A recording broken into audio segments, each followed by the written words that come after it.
बात ऐसी थी, जब वसुदेव जी अपने देवकी नंदन कृष्ण को लेकर के सिर पर आए गोकुल धाम, इधर यशोदा मैया के युगल संतान हुई, एक बेटा और एक बेटी। तो जब देवकी नंदन कृष्ण आए तो यशोदानंदन और देवकी नंदन दोनों मिलकर एक हो गए और लाली को लेकर के वसुदेव जी चले गए। तो लाली को मारने का प्रयास किया कंस ने, तो वह देवी आकाश में उड़ करके अष्टभुजी बन करके और विंध्याचल पर्वत पर जाकर के विराजमान हो गई, जो आज विंध्यवासिनी मैया के नाम से जानी जाती है। पर वो दो कृष्ण जो एक साथ मिलकर के लीला कर रहे थे, एक रूप होकर के कर रहे थे, तो जब अक्रूर जी उन्हें लेने आए तो देवकी के लाला तो मथुरा चले गए और नंद के लाला यहीं रह गए, दो, देवकी नंदन और जसोदानंदन। तो जसोदानंदन कृष्ण कहते हैं हम तो एक कदम भी ब्रज के बाहर नहीं जाते। तो ब्रजेंद्र कृष्ण, ब्रज बिहारी कृष्ण जो है वो आज भी ब्रज में ही निवास करते हैं, आज भी सेवा कुंज में रास रचाते हैं। और जो देवकी नंदन कृष्ण गए, वासुदेव कृष्ण जो गए मथुरा, उन्होंने कंस को मारा और फिर 14 साल मथुरा में रहने के बाद रणछोड़ बन करके जरासंध के आक्रमण पर गुजरात चले गए और समुद्र के बीच में द्वारकापुरी बसा गए। तो ब्रज के बाहर जो लीलाएं हो रही हैं वो वासुदेव कृष्ण की लीलाएं हैं, और ब्रज में जो लीला हुई है वो नंदनंदन यशोदानंदन कृष्ण की लीला है। वो राधा वल्लभ कृष्ण है, वो ब्रज के बाहर जाते ही नहीं। ये भागवत के अनुसार नहीं कह रहे हम, ये ब्रज के रसिकों के अनुसार, ब्रज के जो रसिक जन हैं, अब भागवत के अनुसार तो गए हैं, अभी जैसे आप सुन ही रहे थे, परंतु जो ब्रज के परम रसिक हैं वो कहते हैं ब्रज के बाहर कृष्ण कभी नहीं जाते हैं। इसलिए एक बहुत रसिक संत हो गए हैं श्री भट्टी जी महाराज, वो कहते हैं रे मन वृंदा विपिन निहार, जैसे सुनाए, मेरे मन वृंदा विपिन निहार,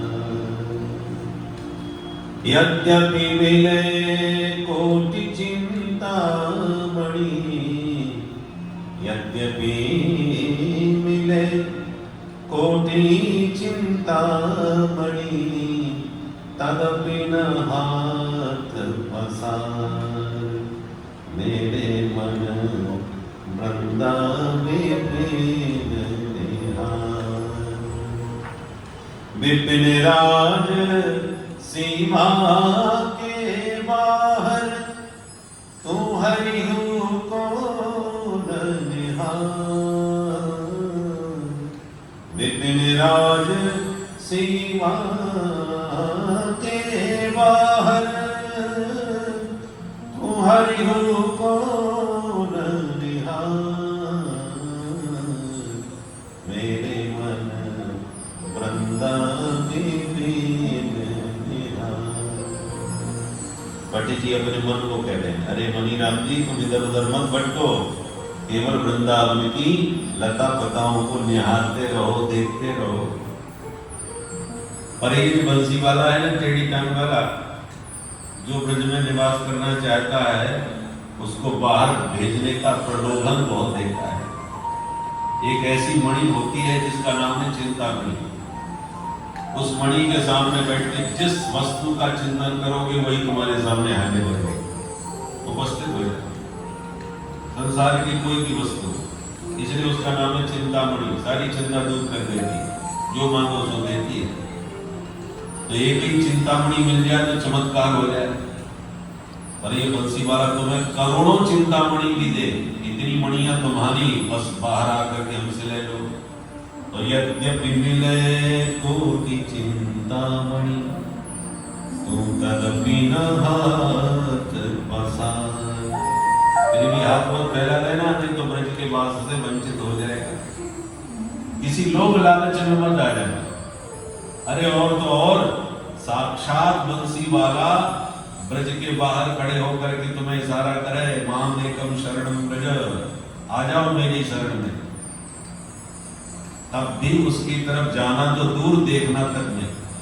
देखना भी विपिन राज सीमा के बाहर, तू हरि कौन निहार। हरि को भी मत देखो। क्यों जी? ब्रज में महिमा तो भगवान कृष्ण से ही ब्रज की बड़ी है ना। और वे ही कृष्ण में बाहर बोला में तो जाने में क्या परेशानी है भाई? गोपियां कहती हैं जयति ते अधिकम जन्मना ब्रज, तब जन्मना ब्रज अधिकम जयति। आपके जन्म से ही तो ब्रज की महिमा अधिक बढ़ी है। तो जिन कृष्ण के आने से ब्रज की महिमा बढ़ गई। यदि यहाँ कृष्ण ना आए होते तो ब्रज में कौन आता है? कृष्ण आए हैं इसलिए दुनिया उमड़ रही है कि ये ब्रज की कृष्ण स्थली है, कृष्ण की क्रीड़ा स्थली है, इसलिए तो वृंदावन में भीड़ की भरमार है।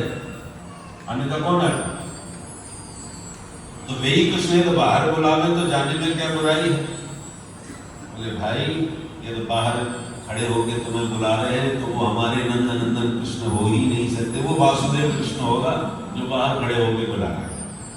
हमारे ब्रज विहारी नंदन यशोदा नंदन कृष्ण वो तो ब्रज के बाहर जा ही नहीं सकते। पादम एकम न गच्छति। और हमें चाहिए तो अपने नंदन यशोदा नंदन कृष्ण ही चाहिए। वासुदेव कृष्ण से हमें लेना देना नहीं है।